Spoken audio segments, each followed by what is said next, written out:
दार उघड बे दार उघड असं म्हणत आदेश बांदेकर पोहोचलेत जेजुरीत. हो, म्हणजे होम मिनिस्टरचा 22 मार्च 2015चा 1 तासाचा स्पेशल एपिसोड झाला, तो म्हणजे जय मल्हारच्या टीम बरोबर.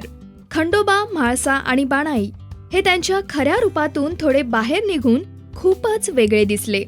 खंडोबा म्हणजेच देवदत्त नागे व्हाईट सदऱ्यावर अगदी उठून दिसत होता, तर देवी म्हाळसा म्हणजे सुरभी हांडे चोळीचा ब्लाऊज आणि राणी कलरच्या साडीवर सुरभी अगदी सुंदर दिसत होती. तर आपली बाणू म्हणजे ईशा केसकर अगदी मराठमोळ्या ग्रीन साडीत गोड दिसत होती. या एपिसोड मध्ये आदेश बांदेकर यांनी या तिघांनाही या मालिकेत त्यांची एंट्री कशी झाली, त्यांचं रिअल लाईफ याबद्दल थोड्या गप्पा मारल्या आणि त्यातूनच कळालं की सुरभी हांडे ही छान गाते, तर देवदत्त छान गिटार वाजवतो. थोडा सेटवरच्या देखील गप्पा मारत हसत खेळत हा गप्पांचा कार्यक्रम रंगला.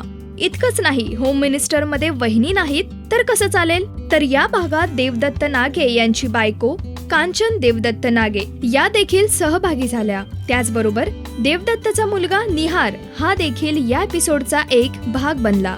नागे परिवार बरोबर गप्पांचा कार्यक्रम चांगलाच रंगला आणि नंतर आपल्या बांदेकरांनी तिघांसाठी खेळ सुद्धा ठेवला आणि हा खेळ बाणूबाई म्हणजेच ईशा केसकर जिंकते आणि तिला मिळते पैठणी. होम मिनिस्टरचा हा स्पेशल एपिसोड तुम्हाला आवडला की नाही, कॉमेंट्सद्वारे नक्की कळवा. नमस्कार, मी देवदत्त नागे म्हणजेच तुमचा लाडका Khanderaya. Please subscribe to Rajshri Marathi.